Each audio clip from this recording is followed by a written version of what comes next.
Peut-on vendre des produits Made in France sur Amazon FBA? C'est le sujet du podcast de ce jour. Salut à toi et bienvenue sur ma chaîne YouTube. On parle, on parle souvent de produits Made in China, des produits qui viennent de Chine ou qui viennent d'Asie. Mais j'ai quand même quelques personnes qui me demandent oui, mais Yannick, j'aimerais me lancer sur Amazon, mais je voudrais faire du Made in France. Est-ce que tu penses que c'est bon? Est-ce que tu penses qu'il y a un marché pour ces produits-là? Et parce que ces produits-là, finalement, ils sont beaucoup plus chers.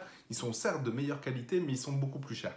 Et j'ai envie de te dire, oui, tu peux faire du Made in France et même je te le recommande si tu peux le faire, si tu trouves des bons produits pour ça, je te recommande de le faire. Pourquoi? Parce que tu vas te démarquer de la concurrence. Selon les produits, tu peux faire même de la confiture, tu peux même faire, j'ai envie de te dire, des pieds paquets, des boxeurs pour hommes, etc. Le fait, déjà, il y a une cible. Dis-toi une chose, sur Amazon, il y a divers avatars clients. Voilà, tu as l'avatar client, tu as la personne qui veut avoir du pas cher, tu vas avoir la personne qui veut avoir du rapide, tu as la personne qui voudra avoir du plus cher. Moi, il y a certains produits, j'ai deux qualités différentes et des fois on m'achète le plus cher, des fois le moins cher.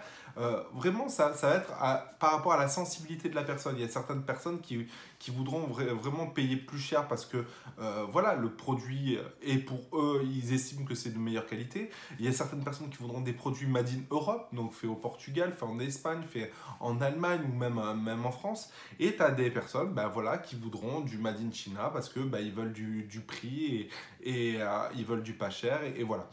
Tout ça pour te dire que il ne faut pas se limiter, vraiment, les personnes qui veulent du Made in France, il y a une grosse audience qui veut ça. Donc ça, déjà, il ne faut pas se limiter psychologiquement de se dire il n'y a pas de marché pour du Made in France.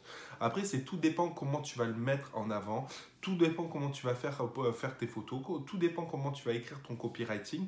Mais sache une chose, c'est que Amazon essaye d'innover, essaye de mettre des plans d'action spécifiques et forcément, Amazon a fait des plans d'action par exemple sur tout ce qui est nourriture, a fait des plans d'action sur tout ce qui est du fait main et forcément le Made in France, ils feront des actions régulières, que ce soit par newsletter, que ce soit par promotion du Made in France parce que voilà, le cocorico existe bel et bien.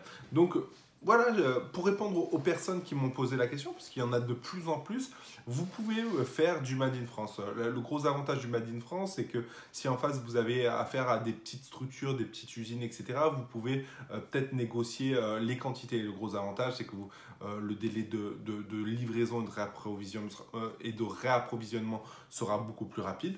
Donc à toi de jouer, parce que souvent on me dit oui, mais je fais du Made in France, mais pourquoi les usines elles-mêmes, pourquoi les producteurs eux-mêmes ne se lancent pas sur Amazon?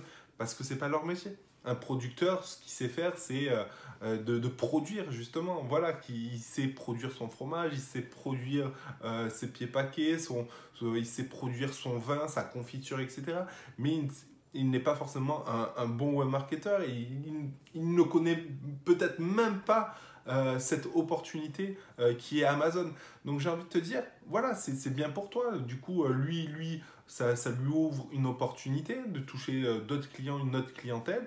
Et toi, ça te permet de te faire une marge correcte. Donc je t'invite fortement à t'intéresser. Voilà, il existe un vrai talent en France, voilà, de production. Donc n'hésite pas à les contacter et à essayer de faire preuve d'imagination en termes de produits. Voilà, sur ce, je te dis à bientôt dans une prochaine vidéo. Ciao!